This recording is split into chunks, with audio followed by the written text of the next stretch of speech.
Donne la parole.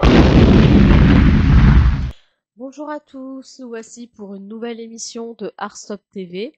Alors aujourd'hui, nous recevons Jamal et nous recevons Tatiana qui vont parler du coup de leur parcours de comédien. Jamal, parle-nous de ton parcours. Ok, moi je m'appelle Jamal Androuz, je suis acteur et réalisateur et depuis peu j'ai fini la réalisation de mon premier long métrage pour lequel on a fait une avant-première vendredi dernier, le 7 novembre et voilà. D'accord. Tatiana, Bonjour à tous, merci Noémie de nous recevoir dans tes studios. Alors moi je suis Tatiana Gelskas, je suis comédienne de théâtre et photographe de comédiens. Je suis essentiellement dans la troupe du Crâne, dans les Yvelines. C'est une troupe qui existe depuis une quarantaine d'années. Donc nous sommes 18 comédiens et on monte sur scène quasiment tous les mois. trop bien. Voilà, donc c'est ma formation principale. J'apprends sur scène aux côtés des acteurs talentueux. Et j'en suis ravie de partager donc, cette expérience aujourd'hui avec vous. Merci. Jamal, est-ce que tu peux nous parler de ton premier long métrage? Bien sûr. Donc c'est un long métrage que j'ai autoproduit, ça fait 5 ans que je bosse dessus. J'ai commencé l'écriture en 2020 et on a fini vraiment de bosser dessus en mai 2025 cette année. Ah oui, effectivement, Ouais. c'était du boulot. Ça a été beaucoup de boulot puisqu'on a pris vraiment une année à écrire bien le scénario, à préparer le tournage. Et ensuite, en 2022, on a commencé à tourner. On a tourné ça en 2 temps. Une première partie, à la base, ça devait être un moyen métrage. Mhm. Et je me suis vite retrouvé frustré par le format moyen métrage parce que j'avais beaucoup de choses à raconter dans ce film. Donc, on a repris ensuite 6 bons mois pour revoir le scénario, réécrire des nouvelles scènes, refaire des storyboards, refaire de la planification de tournage, quoi, de la pré-production. Et ensuite, on est reparti sur une bonne année où on a refait des tournages. Et ensuite, on a fait 1 an et demi de montage, plus composition de la musique. Et là, c'est bon, on a pu diffuser. Trop bien. Et ça parle de quoi l'histoire? Du coup, le film raconte l'histoire de William. C'est un jeune acteur de banlieue qui rêve de percer dans le cinéma, sauf qu'il est pris pour aucun rôle. Et un jour, il fait le casting pour une série d'arts martiaux. Et il rate totalement son casting parce que le gars il a pas confiance en lui, il a beaucoup de complexes et il stresse par l'effet de premier casting, ce qui fait qu'il le rate totalement. Et juste après, il y a le premier confinement de 2020 qui arrive, qui fait que tous les tournages et tout ça étaient arrêtés. Et ça joue encore plus sur le fait qu'il était démoralisé après son casting qu'il a raté. Donc un jour, sa copine, qui elle aussi est comédienne, lui propose de profiter du confinement pour retravailler tout ce qu'il a retravaillé chez lui, c'est-à-dire son mental, son physique et également son jeu d'acteur, et pourquoi pas retenter à la fin du confinement le casting qu'il a raté. Et du coup, un jour, il rencontre un mec qui sort de prison et qui s'est créé une petite salle de sport de rue, et il demande à ce gars-là de le coacher pour qu'il l'aide à atteindre sa transformation pour le rôle. Trop bien. Merci beaucoup. Tatiana, du coup, parle-nous donc de tes derniers projets. Alors oui, je me suis remémorisé tous les projets que j'ai fait cette année et c'était une année assez riche. Je faisais aussi le conservatoire de Morpan en tant qu'auditeur libre donc pour les cours du soir avec un professeur incroyable, Joris Tartemela. Et on a monté plusieurs projets cette année, notamment dans le cadre de la scène ouverte. On a proposé, enfin, j'étais sollicitée pour proposer des contes folkloriques russes. J'étais seule sur scène, donc j'avais un public jeune, de jeunes enfants. Et je me suis exercée à cette pratique de conter les histoires avec la musique et le costume folklorique.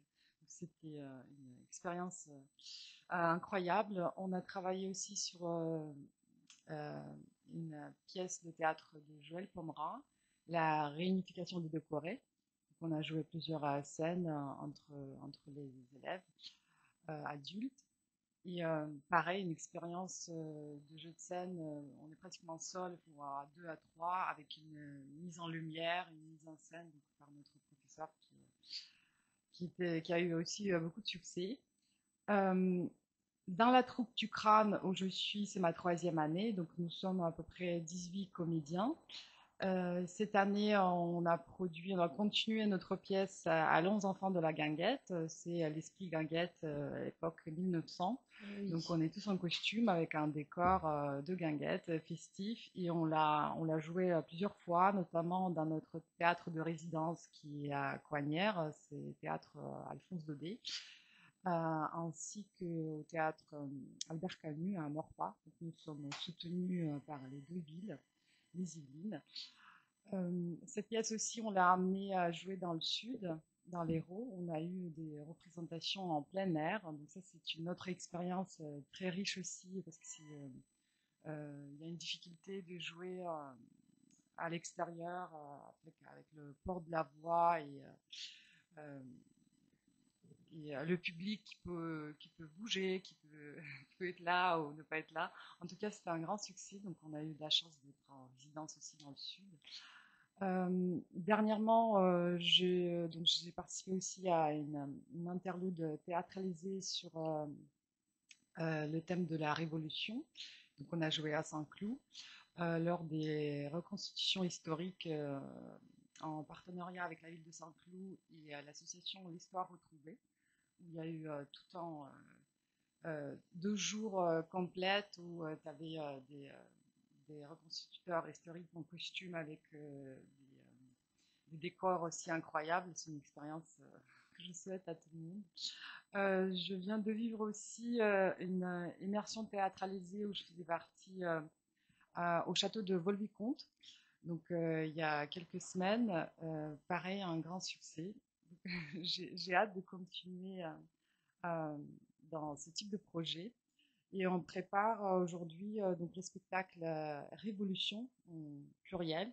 Sur 1789, c'est ça. On pense tout de suite à 1789, donc ça en fait partie, mais il y a aussi d'autres révolutions, comme les révolutions féminines,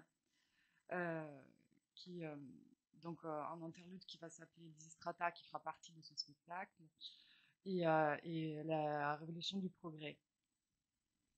Voilà, en quelques lignes, les projets de cette année. D'accord, très bien, très De bien. beaux projets. Ouais, très très beau, hein, Merci. niveau pièces et tout ça. Et pour ce qui est de la photographie, comment ça t'est venu? Alors, la photographie de portrait est venue à moi. En fait, pendant le confinement, je me suis posé cette question, si tout s'arrête demain, voilà. C'est une éventualité. Et il y a plein de choses que j'ai voulu faire et j'ai pas osé faire. J'ai pas pris le temps pour moi. Et je me suis dit, c'est bon, je reprends la danse que j'adore. Donc, je me suis inscrite en cours de danse. J'adore la danse de salon, notamment les danses latines. Donc, j'ai repris la danse. J'ai commencé à faire de la photo, en sachant que tous mes amis sont des artistes, c'est des chanteurs d'opéra, c'est des auteurs-compositeurs, musiciens, écrivains. Et j'étais toujours dans l'admiration de mon entourage. Et je me disais, mais est-ce que moi, je peux faire aussi quelque chose et voilà, c'est comme ça que j'ai commencé à faire de la photo. Et en même temps, j'ai commencé à faire des tournages cinéma, tout en sachant que voilà, j'ai un travail, mais pour mon loisir, je vais me lancer un petit peu dans les tournages cinéma. Et en rencontrant des comédiens sur les plateaux, ça fait que j'ai eu des demandes de portraits de comédiens. Et j'ai commencé par ce biais. Ce qui m'intéresse dans la photo, c'est relever la beauté de chaque personne, en fait. Très bien. Donc, les hommes comme les femmes, j'essaie d'équilibrer les personnes que je photographie. Donc, c'est toutes sortes de personnes, des musiciens, des sportifs, des danseurs, des comédiens notamment. Donc, et comme je suis aussi sur scène, je sais ce que c'est le regard de l'autre, le regard de photographe. Donc, l'objectif, c'est de mettre la personne le plus à l'aise possible et qu'elle puisse relever ce qu'elle a à l'intérieur de plus beau, de plus profond. D'accord, d'accord, d'accord. Jamal, comment ça t'est venu la passion du cinéma? Moi, ça m'est venu quand j'avais 6 ans. Il y avait un film que ma mère m'avait fait regarder, c'était King Kong. Et j'étais en fascination devant ce film quand j'étais Oui, je petit. comprends, ouais, c'est assez impressionnant. C'était impressionnant, surtout celui de 2006, c'est super bien fait. Et avec ma petite sœur, on s'amusait à refaire les scènes du film. Et ma mère, elle nous filmait avec un caméscope. Et quand j'y repense, c'est grave mignon en plus. Mais du coup, on rejouait les scènes avec ma petite sœur. Et, je sentais qu'il y avait un petit truc qui se créait. Et après, j'ai voulu en savoir plus comment ils avaient fait ce film-là. Donc, je regardais les bonus du DVD, comment ils faisaient les making-of, Ah oui. les commentaires du réalisateur et tout ça. Et du coup, très vite, très tôt, j'ai commencé à étudier à ma façon le cinéma. Et du coup, à chaque fois que ma mère m'achetait des DVD, bah, je regardais les making-of, les commentaires de réalisateurs et tout ça. Et j'ai fait ça très très jeune. Et du coup, je pense que ça m'a vite éduqué à ce milieu-là du cinéma. Et bah, au fur et à mesure des années, j'ai commencé à m'inscrire dans des cours de théâtre, en conservatoire, à faire des courts-métrages, des projets par-ci par-là. Et cette passion, elle s'est accentuée. Et maintenant, je ne vis que pour ça. Trop bien, trop bien, trop bien. Et il y a d'autres festivals que tu vises aussi? Ouais, j'aimerais beaucoup m'attaquer aux gros festivals français, mais également ceux à l'international, puisque dans mon film, il y a un message de dépassement de soi qui est universel. Il y a des thèmes qui peuvent toucher des gens de tout horizon, et c'est ce qu'on a pu voir lors de l'avant-première vendredi. On a réussi à remplir une salle de 300 personnes, sans le soutien d'une grosse distribution ou d'une grosse production. C'est juste moi et mon équipe. On a rempli la salle, on a eu beaucoup de bons commentaires, les gens qui avaient été touchés par le message. Et ça m'a motivé à vraiment faire en sorte de pouvoir propager mon film et le message qu'il porte un peu partout. D'accord, très bien, très bien. Et il y a une sorte de film dans lequel tu voudrais jouer? Bah là, étant donné que j'ai fait un film qui est plus drame social et sportif, j'avoue que j'aimerais m'orienter vers un genre que je n'aime pas du tout. Moi, c'est l'horreur. Ah bon, tu détestes l'horreur? Je regarde pas de films d'horreur, Tu n'aimes pas ça? je suis une grosse Pareil. tapette à ce niveau-là. Ouais. Ah, pareil. Ah, je fuis ça, moi, les films d'horreur. Et pour moi, ça serait un exercice vraiment intéressant d'arriver à jouer dans un film d'horreur, mais un film d'horreur bien écrit quand même. Oui, bah oui. Parce que c'est pas toujours le cas, je tiens à le dire, mais Ah, tu trouves que les films d'horreur, des fois, ne sont pas toujours bien écrits? non, je trouve pas que c'est des références en ce moment, en tout cas. Mais on a eu des films d'horreur qui étaient très bien écrits, ça j'en doute pas. Oui, c'est sûr, c'est sûr. Bah après, je pense que peut-être qu'au fur et à mesure, dans les films d'horreur, ils ont plus d'idées. Alors, c'est toujours les histoires d'exorcisme et tout, c'est toujours ça, c'est toujours la même chose au cinéma, pratiquement. Et ça tourne en rond, et j'ai même des gens qui sont très fans de films d'horreur qui m'ont dit que les films d'horreur ne font plus peur. Ben oui, Ah, vous confirmez? oui. Je regarde ça. Moi, je confirme parce que j'en ai vu, bah, style Conjuring, tout ça, Ouais. Exorcisme, machin, là, enfin, pas Exorciste le premier, mais voilà, tout ce qui est film comme ça, ben, c'est vrai que ça devient très moyen. Il y en a eu un qui a relevé un peu la barre, là, et tout, ces dernières années, c'était avec le clown, là, Terrifier. Ah, C'est un clown, voilà, c'est un clown tueur. Et ouais, c'est vraiment extrêmement, extrêmement hard. ah oui, c'est le film qui était réputé pour être très gore et tout ça. Oui, oui, oui. Oh là là, Interdit au moins de 18 ans.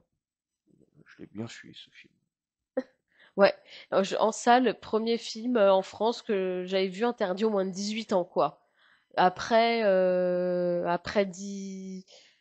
après au moins, je pense, 10 ans, quoi.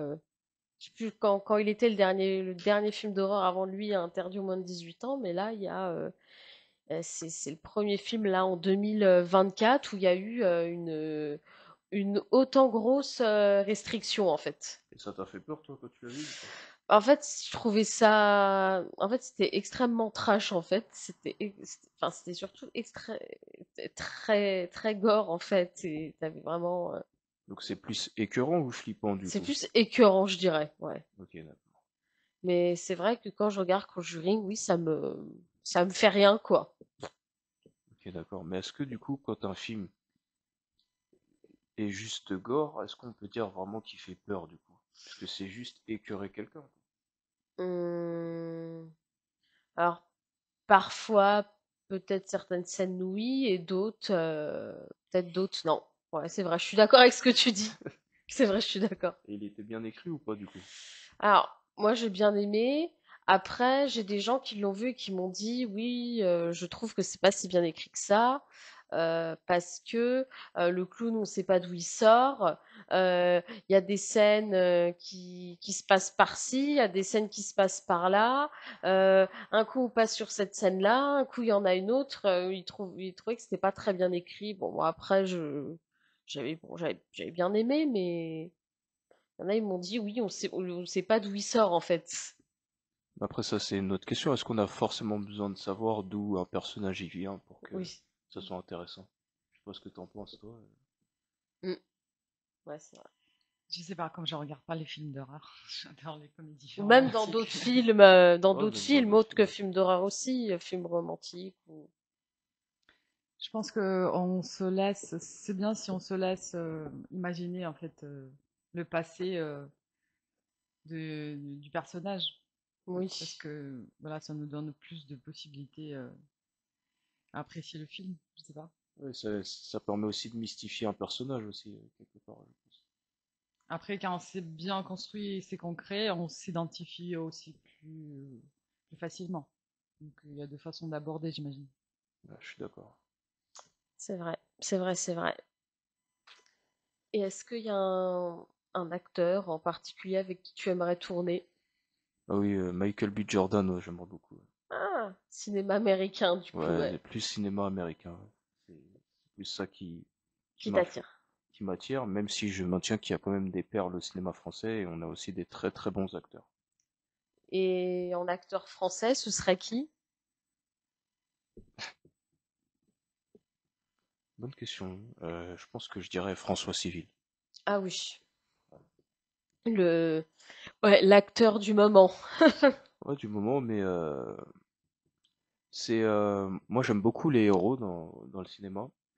Et quand j'ai vu les films Trois Mousquetaires et D'Artagnan, j'ai trouvé qu'il incarnait parfaitement un rôle de héros, et en plus dans un film français, donc j'avoue qu'il m'a beaucoup intrigué avec ce rôle-là. Je Mhm. sais que peut-être que d'autres personnes sont attirées pour lui, pour d'autres rôles, peut-être L'amour ouf ou quoi, mais moi j'ai trouvé qu'il jouait un héros intéressant et j'ai envie de voir ce qu'il peut faire encore. T'as envie d'en savoir plus, voilà. Ouais, Mhm. bien sûr. Et oui. C'est quoi le dernier film qui t'a marqué? Sinners. Ça parle de quoi? Tu l'as pas vu? C'est le film avec Michael B. Jordan sur les vampires à l'époque de l'esclavage et tout ça. Oh non, je l'ai pas vu. Tu l'as pas vu? Pas du tout. Bah, c'est le meilleur film de 2025 et il faut l'avoir vu. Ok. La Mhm. musique qui est incroyable. Le propos du film c'est un film qui parle de musique, qui parle d'esclavage. Et au milieu de ça, il y a des vampires, j'en dis pas trop, puisque j'ai envie vraiment que tu le vois. D'accord. Tu regardes jamais le film de Michael B? Euh, Pas trop, non. Mhm. Tu devrais. Ok, Vous devriez. ok. Et toi, ce serait quoi ton film du moment, Tatiana? Le film du moment, il y en a. Enfin, c'est vrai que j'avoue, je vais pas souvent au cinéma.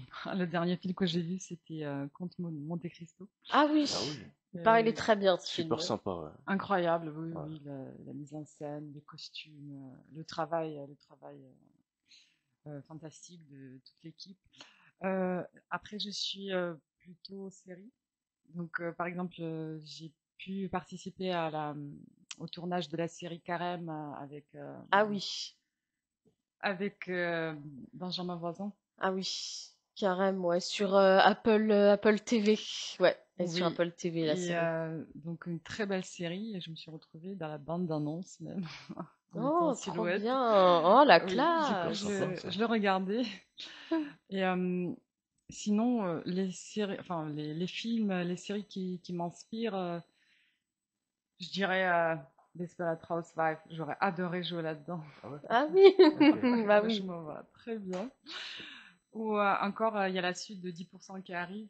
Ah Donc oui. là, c'est pareil, ça fait rêver. 10%? C'est quoi C'est une série française. D'accord. Qui parle de quoi? En fait, c'est une série française, 10% qui parle des comédiens et des agents.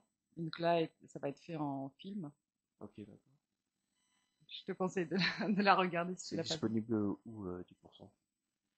Je sais pas, je l'ai vu sur Netflix, je pense. Ouais, j'irai voir ça. En tout cas, j'adore la série Kaamelott, qui va Ah être oui. aussi faite en film par Alexandre Astier. J'adore ce type de réalisateur avec qui j'adorais jouer, ou encore Quentin Dupieux. Euh, voilà, c'est des personnes qui m'inspirent énormément. Je trouve que réaliser un film, je pense que c'est le maximum qu'on puisse faire dans le cinéma. Euh, donc, je te félicite pour tes créations. Je te remercie. J'aimerais peut-être un jour me lancer là-dedans aussi. Tu devrais, Et parce que c'est un super exercice. Et surtout, réaliser un film dans lequel tu joues, ça c'est un autre exercice aussi qui est super sympa. je pense que voilà, c'est pas loin.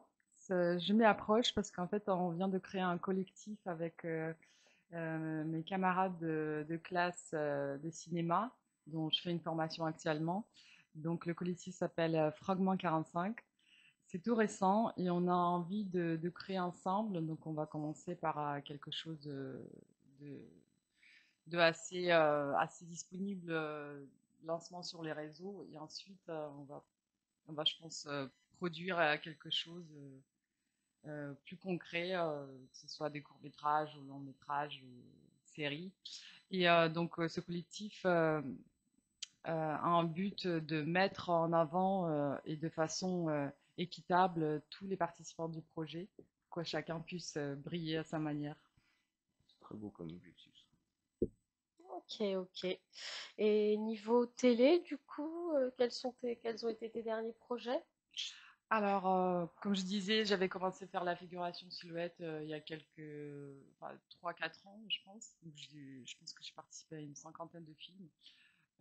Souvent les films d'époque. Le plus, je pense, qui m'avait impressionné par sa difficulté, c'était Benjamin Franklin. Ah oui. C'est une série où j'étais donc costumée, bien sûr, comme c'est l'époque. La difficulté était vraiment d'incarner ce personnage d'une bourgeoise où j'avais 4 jupons, 2 corsets, une perruque. Je me Mhm. suis dit, est-ce que je vais retenter l'expérience ou pas? Je ne sais pas. En tout cas, toutes ces expériences, je suis souvent cassée pour les jouer dans les années 30. Ah oui. Je sais pas, je dois avoir un physique un peu de l'époque, mais j'adore cette époque. Le dernier qui m'a marqué le tournage, c'était pas un film, mais une vidéo YouTube avec Michou, Inoxtag Ah et oui. Eric Ramsey. Ils étaient en 2 équipes à faire un jeu qui reconnaît. On était dans une séquence de médecins, on était tous médecins, enfin une vingtaine de comédiens, à côté d'un vrai médecin, hématologue. Et les 2 équipes des comédiens, du coup, devaient reconnaître un vrai médecin parmi toute la salle, toute la foule de médecins. Donc c'était Pas super, mal. Pas mal, pas mal, super hein. drôle. C'est des gens, tu les vois, tu te dis, mais d'où ils puisent leur énergie Ouais, c'est trop incroyable. bien, puis leur inspiration pour une vidéo. J'ai fait un court métrage, donc il y a quelques mois de ça, qui s'appelle Yukai, qui est disponible sur YouTube, par un jeune réalisateur, Olivier Velu. Donc c'est une histoire des Yukai, c'est des fantômes Ah en oui, termes Yukai. japonais. Ah, Yukai, oui, Et j'avoue. je me retrouve dans un rôle de Laura, qui est une aide-soignante qui vient donc, à domicile d'un policier qui est écarté de son travail et qui est en même temps une, écrivaine en fait. Et donc il y a toute une histoire sur l'écriture et les fantômes. Donc Intéressant. Très intéressant. voilà. Donc c'est marrant parce que finalement vous aimez pas vous n'êtes pas film d'épouvante d'horreur, mais finalement vous vous retrouvez à jouer dans un truc où il y a des fantômes. C'est Bah vrai. oui, après c'est de l'imagination.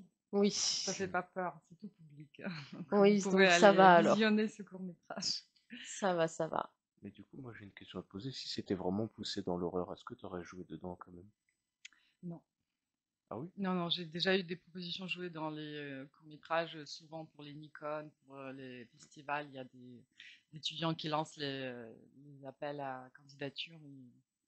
Et je me limite. J'y vais pas. J'y vais là où ça m'intéresse. Où je serais, je serais bien. Je veux dire, c'est pas la peine que je fasse des choses qui vont à l'encontre de ce que j'ai envie de faire. Bien dit. Je pense que c'est un métier on peut s'éclater, vivre de sa passion, mais il faut aller là où le cœur t'amène. Oui. Et oui, et oui. Moi, après, ça va niveau projet. Je sais que moi, je suis ouverte. Moi, peu importe le genre de film. Ah ouais? Ouais, ouais. Moi, peu importe, franchement. Fermé à rien du tout? Non, à rien. Bon, Quand à même. rien. Bon, il y a un domaine en particulier. Mais bon, voilà, je citerai pas. Ah oui? Oui, bon. Vous m'avez compris. Je voulais juste te l'entendre dire en plus. Je l'ai piégé, mais t'es pas tombé dedans. Non, je suis pas tombée dans le piège, je sais pas. T'as vu, il y avait un trou ici, et là, j'ai fait, voilà. Donc, Ok. ce genre de film, non, je Ouais. ne ferai pas ça, par contre. Voilà, je fais tout sauf ça. Je pense que c'est important en tant que comédien d'avoir quand même des certains standards. Parce que c'est vrai qu'il y en a beaucoup qui des fois ils se perdent parce qu'ils veulent à tout prix avoir des rôles et qui sont prêts à faire même des choses qui leur plaisent pas forcément. Ou des fois même carrément ils se posent même pas la question est-ce que ça me plaît ou pas. Parce qu'ils se disent tant que je tourne, je tourne. Et c'est pas forcément bien, je pense. Après, comme on est à l'ère de l'Internet, c'est pour toute la vie.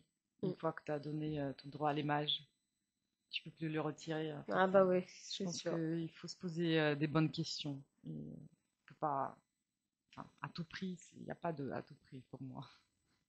Mm. Et oui. Ouais, ça me rappelle Sylvester Stallone, quand il était plus jeune et tout, c'est quelqu'un qui me l'a appris.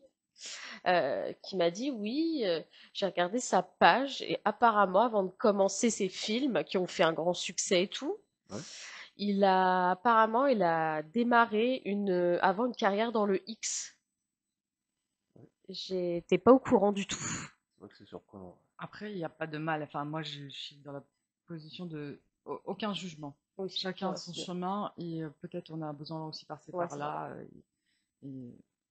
Enfin, Ça surprend quand même sur le coup, mais je comprends ton ouverture Oui, d'esprit. c'est vrai, Mm. c'est vrai, c'est vrai. Ouais.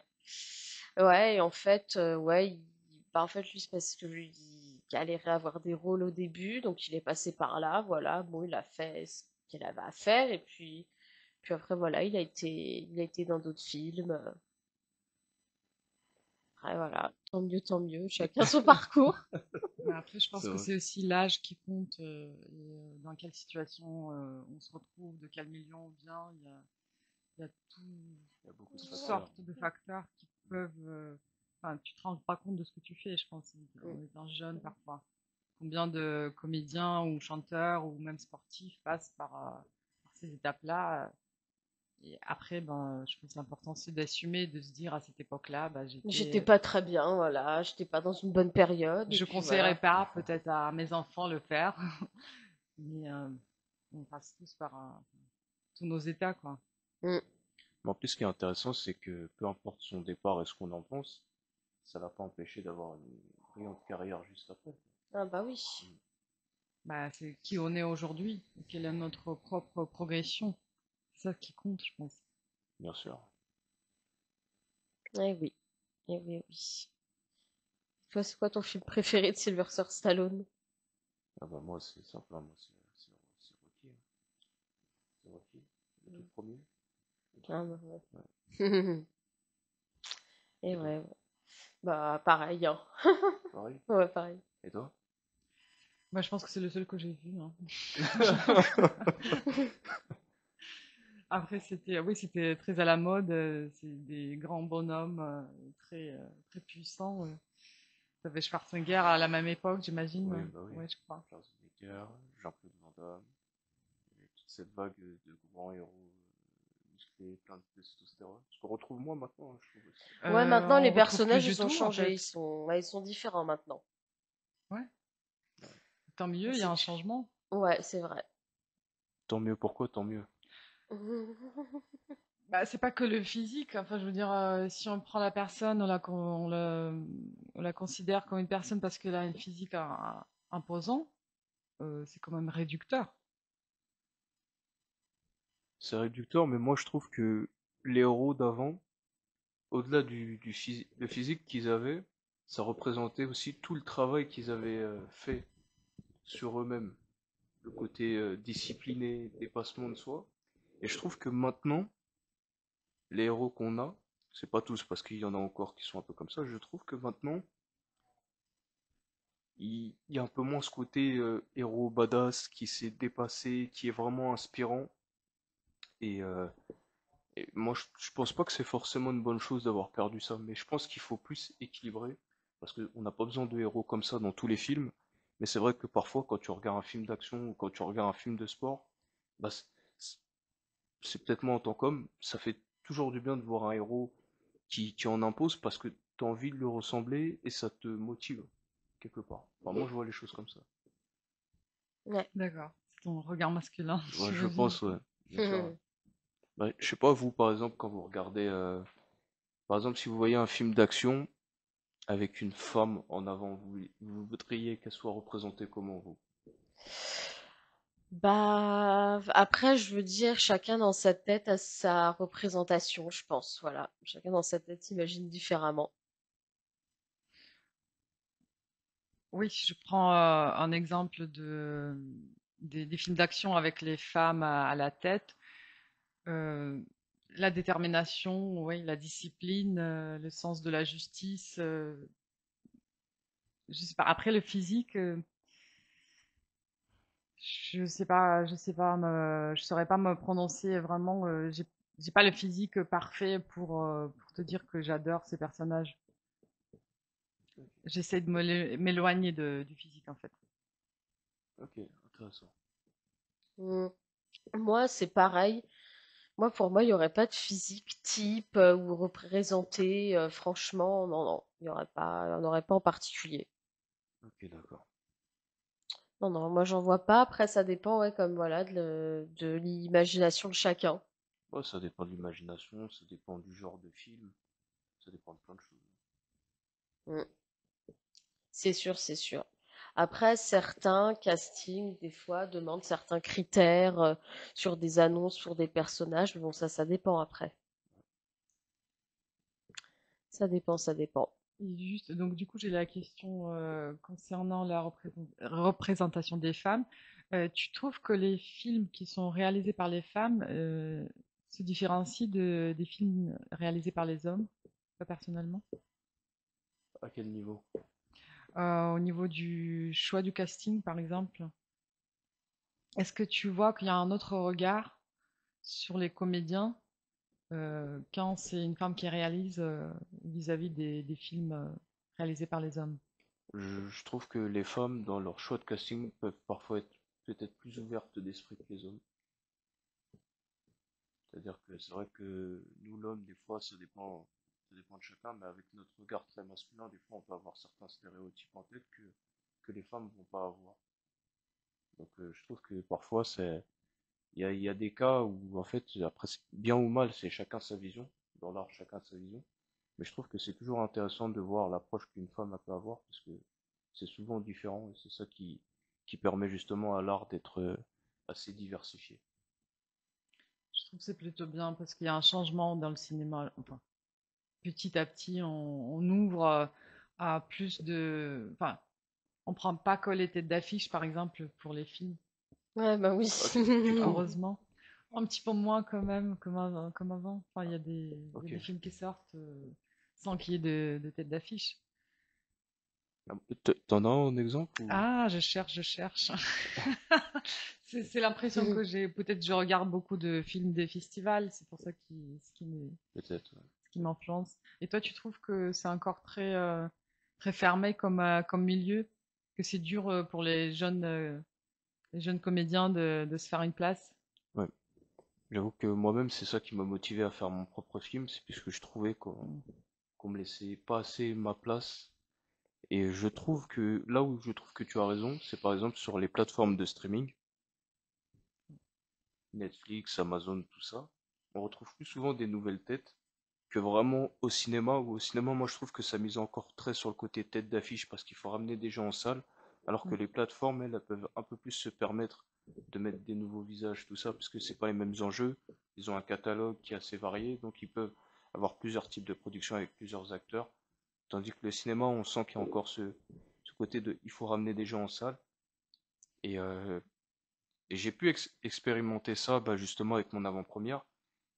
Il y a eu des moments où je me suis dit, c'est vrai que quand tu as une tête d'affiche, ça te permet de remplir la salle plus facilement. Bah, quand t'es producteur, tu comptes sur ça en fait. C'est ça. Et là, pour la première fois de ma vie, je me suis mis à la place des producteurs, tout ça. Je me suis dit, en fait, je comprends. Ça veut pas dire que je vais faire comme eux, mais je comprends en fait parce que on a réussi à remplir une salle, mais ça n'a pas été fluide. Hein. C'est pas. Des fois, tu as des pics, des fois, ça redescend les réservations. Enfin, tu passes par plusieurs étapes et c'est ramener du monde, c'est pas toujours évident. Tandis que quand tu as une tête d'affiche, bah, t'es sûr que déjà, tu as une tête d'affiche 300 places, c'est rien du tout pour toi. Tu la Oui, bah remplis oui. facilement.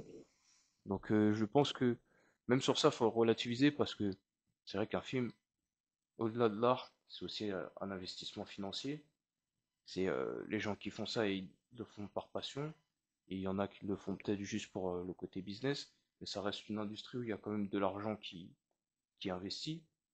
Donc je comprends aussi qu'il faille rentabiliser tout ça. Donc je pense que en tant que spectateur, artiste, et aussi en tant que producteur, je pense que des deux côtés, il faut essayer de se mettre un peu à la place de l'autre, mais quand même essayer d'équilibrer un peu, parce que je pense que des fois, on l'a eu aux États-Unis par exemple, avec Pedro Pascal qu'on voyait partout à un moment dans plein de films. Je sais pas si vous en avez entendu Ah parler. oui, ça me dit quelque chose, oui. Donc c'est un acteur américain qui cette année avait été tête d'affiche sur 4 films Ah ouais, et dont 3 qui étaient diffusés à la même période. eh ben dis donc. Et sur les réseaux sociaux, ça avait fait un peu un bad buzz parce que les gens en fait ils saturaient en fait, ils disaient Et c'est oui, on en a marre de le voir, toujours la même tête, la même tête, la voilà, même tête. c'est ça. Et moi aussi, j'avoue que ça m'avait impressionné parce que justement un jour j'étais parti au cinéma, je crois que j'étais parti voir une comédie romantique, c'était Matérialiste, et j'arrive au cinéma et on voit toutes les affiches de films, et le gars c'est vrai je le voyais à l'affiche de 3 films. Oh là! Et je me suis dit mais Incroyable. avec les milliers d'acteurs qu'il y a, Ouais, vous c'est avez vrai. réussi à le mettre sur 3 films qui sortent en même temps. Ouais, il y a des acteurs qui plaisent, voilà, et du coup, ben, ils les mettent sur plein de films différents. Mais c'est vrai que c'est bien de renouveler aussi, de voir de nouvelles têtes, de nouveaux talents. Je pense qu'il faut doser. Ouais. Faut pas toujours, c'est vrai, prendre les mêmes, parce que t'as l'impression à chaque fois, je sais pas, tu retrouves le même personnage. Enfin, quand je dis le même personnage, c'est une façon de parler, en mode, on sait Mm. que chaque personnage incarné est différent. On sait que chaque personnage n'est pas le même, mais c'est juste que bah t'as l'impression ouais de voir la même personne à chaque fois. Et c'est ça qui est dommage. Alors après, ce qui sauve, c'est qu'effectivement, c'est incarner un personnage, donc ce n'est jamais le même personnage. Et ça, après, qui est intéressant. Oui, mais un acteur aussi bon soit-il, quand tu le vois trop de fois dans plein de films, est-ce que tu vois vraiment toujours le personnage ou ou tu vois pas juste l'acteur dans ce film? Je sais pas si vous voyez la nuance que je veux apporter. Ouais, ben, moi j'ai l'impression de voir en fait ouais, le même acteur dans chaque film, quoi. Mais après, d'un côté, comme je dis, s'il arrive à interpréter d'autres personnages, bah, ça justement, qui sauve, enfin pas qui sauve la chose, mais que en mode, c'est comme si c'était pas lui quoi, et son nom d'acteur, on va dire que bah il est sur le générique, mais il est pas dans le film. Et le nom d'acteur dans le film que tu regardes, ouais, il n'existe pas en fait. C'est un personnage qu'il incarne. C'est ça. Mais est-ce que la beauté aussi derrière, ce qui fait qu'on apprécie aussi certains acteurs, est-ce que c'est pas le fait que justement il y a ce côté aussi rareté qu'on les voit pas tout le temps, tous les ans, que dès que c'est espacé, tu les vois sur un film tous les 2 3 ans et c'est un plaisir de le retrouver parce que comme il y a eu cet espace entre chaque film, ça te permet toi aussi entre chaque film que tu vois, de mettre de côté que c'est cet acteur, mais c'est vraiment le Oui, personnage. c'est vrai, je suis d'accord. Je suis d'accord avec toi. Je suis d'accord. C'est bien aussi donner un peu d'espace au spectateur, c'est de le manquer pour revenir. C'est ça, exactement. Mais c'est vrai que ce qui m'impressionne, il y a des bons acteurs qui vont avoir une palette tellement large de jeux Ouais, que tu t'y attends pas de l'avoir dans un drame, alors que c'est un comédien de, de comédie. Enfin, il- c'est ça, j'adore. Je préfère voir les comédiens dans des emplois totalement différents. Après, c'est une difficulté. Enfin, tout Eh le oui. monde n'a pas cette possibilité. c'est vrai. Eh oui, c'est sûr, c'est sûr. Et après, c'est vrai que bon, c'est toujours mieux que par exemple faire un film avec un acteur en intelligence artificielle. Quelle horreur. Ah là là, ça c'est... Ah moi, ça me... Vous avez déjà eu le cas, vous personnellement, de côtoyer l'IA dans vos projets? Non, jamais. Et je ne veux pas la côtoyer. Je ne veux pas, je n'ai pas envie de la côtoyer. Je veux pas. Ouais, c'est quelque chose que j'évite parce que, en fait, l'IA, quand c'est utilisé vraiment comme un outil, comme quand on a besoin de faire des recherches, des démarches et tout ça, c'est un outil précieux. Mais je trouve que dans l'artistique, comment c'est utilisé, je trouve que ça n'a rien à faire là. J'ai vu aux États-Unis, ils ont créé une actrice totalement en intelligence artificielle Ça fait peur, hein, Qui a de franchement. la demande en plus. qui a de la demande, qui a un agent. Non mais c'est quoi ce délire? Là, je me suis dit, où on va? Voilà, on va pas bien là. J'avoue qu'il m'était arrivé d'être déjà cloné. C'est-à-dire, on te met sur un petit piédestal qui tourne et on te filme à 360 pour pouvoir faire plusieurs comédiens comme toi, pour faire notamment une foule dans dans un film historique. Et oui, c'est légal. C'est légal. C'est Et, légal. et toi, du coup, tu étais en accord avec ça à 100%? Alors, on m'a expliqué que ça serait utilisé que pour cette séquence, que pour cet épisode du documentaire, et que c'est pour créer la foule au fond de la rue, et que ce serait pas préjudiciable à moi en tant que comédienne. C'est Je peux comprendre ça. c'est un choix, mais Avec les moyens qui sont restreints pour les productions, ils essayent de trouver des solutions pour quand même continuer à produire, à raconter. C'était un documentaire historique avec les moyens de boire. ça reste moins cher que le pays des figurants. C'est ce qu'ils se sont dit, je pense. Écoute, je peux comprendre la démarche, je la ferai Hmm. pas de ma propre, voilà, j'irai pas là-dedans moi-même.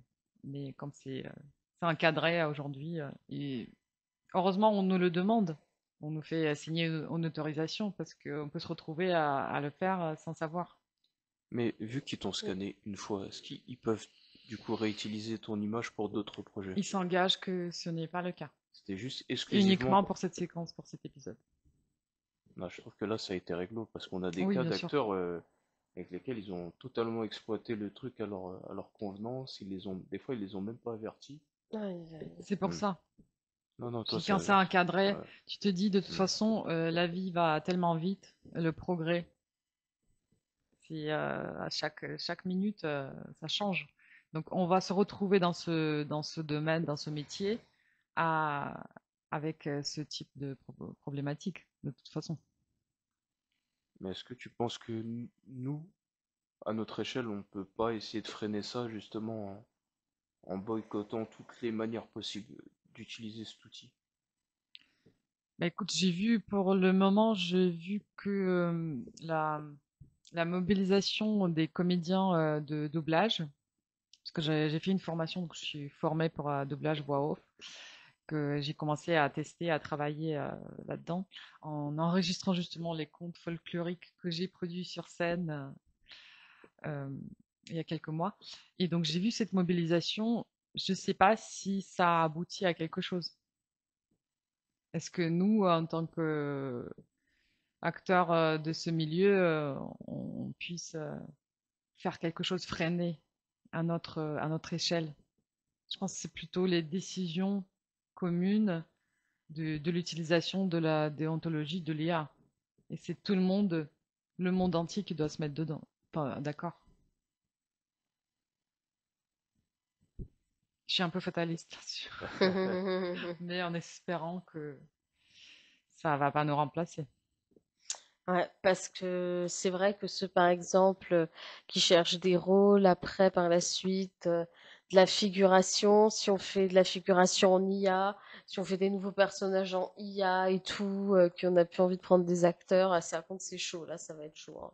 Déjà, les États-Unis commencent, alors j'espère que la France va s'y mettre aussi. Moi, je pense que il faut réglementer tout ça, il faut bien encadrer. J'ai vu qu'il y a des pays qui sont, par exemple au Japon, Mhm. eux qui sont très attachés à leur patrimoine artistique, tout ça. Par exemple, j'ai vu que pour l'animation japonaise, ils avaient mis pas mal de restrictions au niveau de l'utilisation de l'IA, qui tenaient à ce que leurs œuvres soient protégées et qu'on ne puisse pas recopier leurs œuvres avec de l'IA, Mm. et qui veulent vraiment restreindre ça au maximum. Et je pense que c'est un exemple à suivre, mais je pense pas que tous les pays ont autant ce genre de principe d'être attachés à leurs créateurs et de vouloir restreindre un peu l'IA. C'est ça le problème. Ouais. Puisque je pense pas qu'aux États-Unis ils vont s'arrêter là en si bon chemin, même si les gens ils ont manifesté, ils ont boycotté l'actrice en IA, je pense pas que c'est ça qui va les arrêter. Tu vois, donc tu Voilà. as la réponse ouais, à la Je- question que tu m'as posée. En fait, le seul pouvoir qu'il y a, c'est le public qui l'a, c'est-à-dire en ne regardant pas ces films. Mais est-ce que tout le monde va avoir ce principe de se dire, oh non, c'est celui qui a, moi je boycotte, Bah, je soutiens les acteurs. C'est pas tout le monde j'en qui est comme suis ça. pas convaincue. Bah non. Rien qu'avec la consommation qu'on a, avec les produits pas chers qui arrivent Mm. par rapport aux produits français, bah, tout le monde ne va pas se dire je vais plus consommer. Bah oui. Parce que Donc, t'en as qui aiment, t'en as, ils voient des vidéos faites en IA, ils disent c'est du génie. Il y en a qui s'en fichent que ce soit un vrai acteur ou pas, tant que visuellement pour eux c'est joli. Mm. C'est ça le problème. pour l'instant, on peut le détecter, mais à un moment donné, ce serait tellement fin qu'on ne pourra plus le faire. Enfin, j'ai peur. Mais même déjà maintenant, hein, des fois il y a des trucs, c'est c'est impressionnant. Et flippant aussi. Eh oui. Ouais. Des fois, je vois des trucs d'intelligence artificielle, ça fait vraiment peur. Des fois, tu te dis, mais comment, quoi, c'est... Et même des fois, des vidéos d'intelligence artificielle qui vont sur des célébrités, qui les mettent dans des situations genre cocasses, drôles et tout. Ouais. Genre, par exemple, une fois, j'avais vu une vidéo d'intelligence artificielle avec Jean-Luc Reichmann. Tu vois l'émission Les 12 coups de midi? Ouais. Bah, tu vois, il y avait le gagnant, là, je sais plus comment il s'appelait, là, Aurélien, ou je sais plus. Ok. Et ben, à un moment donné, tu as sur la vidéo d'IA Jean-Luc Reichmann qui lui met d'un coup un gros coup de poing comme ça. Alors j'imagine les gens qui sont pas très renseignés sur l'IA, par exemple, qui sont pas génération IA, qui voient ça et ça y est, vont se dire tout de suite, oh là là, Jean-Luc Reichmann. Je te jure, non mais. Je pense que la solution, c'est de ne pas avoir peur et ne pas rejeter l'IA ou le progrès en soi, puisque de toute façon, il va arriver. C'est de se former, c'est de savoir reconnaître et faire la part des choses et Mm, de faire donc aider les artistes qui ne l'utilisent pas, donc les vraies créations, euh, voilà, pour vraiment différencier la créativité artificielle. Mm. Eh oui, Ouais. eh oui, eh oui. Mais après, bon, on voyait quand même que la vidéo, les décors derrière, ils étaient un peu déformés et tout. Ils étaient un peu, tu vois, les têtes derrière qui se déformaient. Donc c'était de l'IA, mais c'est pas de l'IA encore non plus pro max, quoi. Ouais, mais c'est vrai que pour l'instant, on arrive encore à faire la différence, mais je pense que dans Quelques années, ça va faire peur, là. ça va faire peur. Après, moi, il y a un truc que je maintiens, c'est qu'une création artistique faite par l'homme, elle a une âme qu'une IA ne pourra pas faire. C'est-à-dire que l'IA pourra nous faire des films très jolis, Oui, avec des beaux effets spéciaux, des beaux trucs, mais nous faire un truc avec un bon jeu d'acteur, où tu ressens vraiment les émotions, tu te sens connecté au personnage, tu arrives à t'identifier, comme tu peux le faire quand tu vois un acteur de cinéma, ça j'en doute fort. mm, Parce que c'est vrai. c'est que de l'imitation qu'elle fait, mais elle ressent rien. Et un acteur, quand il ressent un truc, des fois, il y a des acteurs, même quand ils parlent pas, dans leur regard, dans leurs yeux, tu ressens un truc. Et ça, comment une IA peut faire un truc pareil? Bah oui. Ouais, je te rejoins là-dessus. On a encore de l'avenir devant nous. Eh oui, Donc ben, continuons. j'espère qu'il va être long, long, long, long, l'avenir devant nous, hein, qu'on va pouvoir continuer à faire des films, des projets, des choses, parce que là, moi, Continuons ça, de ça me faire les fait peur, projets. hein. Enfin bon, même dans la vie de tous les jours aussi, même hors du cinéma, même pour les autres métiers, hein, Ouais. ça pourra, le but de l'IA, ouais, c'est aussi de remplacer, bah, par exemple, je sais pas, peut-être, remplacer des caissières, ça, c'est vrai que ça risque d'être embêtant si ça remplace tout, plus de travail, plus de boulot. Ça fait peur parce que j'ai l'impression qu'on va se casser la gueule, là, quand on va faire comme ça. Parce que t'as vu les robots qu'ils font maintenant en plus? Les Mm. robots IA là qui veulent commencer à commercialiser aux États-Unis. Oh purée.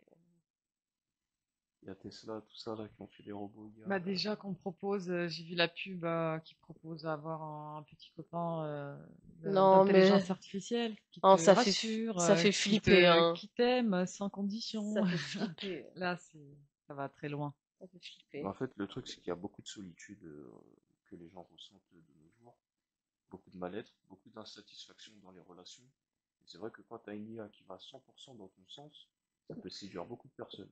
Oui, sauf que Ouais. t'as Et aucun ils en effort à tombent faire. amoureux. T'as Ouais. aucun Ils en travail. tombent parfois amoureux. Oui, oui, oui. J'avais vu un reportage comme ça d'une fille qui était tombée amoureuse de son chat GPT, en fait. Voilà. C'est Ouais. possible de ressentir des sentiments pour... C'est étrange, hein, on est d'accord, c'est étrange, c'est très étrange. Parce que ce qui fait parce que du coup, là, ça pose une question. C'est quoi qui fait qu'on ressent des sentiments? Parce que, normalement, c'est puisque c'est notre âme qui t'attire. Donc, c'est une connexion de deux âmes. Donc, comment tu peux être amoureux de quelque chose qui n'a pas d'âme? C'est bizarre. Ouais, c'est vrai, c'est trop bizarre. Il y a une confusion, je Il pense, y a une confusion aussi. Ouais, Ça c'est peut pas être de confus. l'amour. ce n'est pas de l'amour. Surtout que c'est une IA qui va dans ton sens. C'est de la consolation, ouais. Donc, c'est comme si c'était toi-même. Parce que l'IA va juste dans ton sens à toi. Donc, C'est de la consolation, ouais, c'est voilà. une consolation, je pense. Un bout de consolation, eh oui. Eh oui, eh oui. Ok. Et Jamal, qu'est-ce que tu dirais à ceux qui veulent se lancer dans le cinéma et la réalisation? Quels conseils tu donnerais? Je leur donnerais comme conseil de se lancer maintenant. Lancez-vous maintenant, lancez-vous maintenant. Par rapport à ce qu'on dit avec l'IA, c'est sûr que il faut se dépêcher. C'est maintenant encore qu'on peut faire des projets où on sent que c'est fait par des artistes et qu'on a encore la place de le faire. Euh, et même en dehors de l'IA, j'aurais quand même dit aux gens de se lancer maintenant parce que euh, on sait pas de quoi demain est fait et, euh, et une vie avec des regrets, c'est c'est c'est C'est terrible. c'est terrible, c'est terrible. Il y a beaucoup de gens qui ont des objectifs, qui ont des rêves et qui les réalisent pas parce qu'ils se mettent des barrières, parce qu'on les soutient pas, parce qu'ils pensent que dans leur milieu c'est impossible. Non, on peut le faire. Il faut maintenant on peut filmer avec tout, avec un téléphone. Il y a des caméras pas chères. Il y a toujours un moyen de faire du cinéma à sa manière et faut pas juste se comparer à ce qui se fait au cinéma ou à la télé. Ouais, parce que là, On commence toujours en faisant avec ses moyens, avec ce qu'on peut faire. Donc les gens qui veulent faire du cinéma, ne soyez pas trop exigeants avec vous-même. Commencez avec ce que vous avez, faites-le avec passion, et dans tous les cas, peu importe le matériau avec lequel vous allez le faire, le plus important c'est l'âme que vous mettez dedans. C'est ça qui va faire la différence et c'est ça qui va permettre aux gens de s'identifier et d'aimer votre œuvre, c'est en y mettant du cœur et vos inspirations dedans. eh oui, eh oui, eh oui. Tatiana, qu'est-ce que tu donnerais comme conseil, Très toi? bien dit, merci. Juste pour compléter, je pense que oui, il faut faire en fait. Si on a envie, il faut aller oser et faire. Il n'y a pas de secret. Euh, si je reviens sur le début, mes débuts, bah, je me suis dit, voilà, s'il y a des choses que j'ai pas faites, si tout s'arrête demain, bah, je me lance. Et donc, mon premier, par exemple, professeur de théâtre était Stéphane Malassagne, un comédien enfin, un comédien extraordinaire qui m'a donné envie de faire du théâtre. Et c'est comme ça que j'ai pu rencontrer d'autres personnes. C'est toujours un métier de rencontre, en fait, de, de connexion, des énergies qui vont circuler et qui vont faire on va créer ensemble quelque chose. Et c'est très beau comme métier. Donc, j'ai envie de dire, faites-le. Vous avez envie de faire, faites-le. Eh oui, eh oui, eh oui. Bon, notre émission va toucher à sa fin. On remercie à Jamal d'être passé. Et on remercie Tatiana d'être passée. On espère que ça vous a plu. À la prochaine! À la prochaine.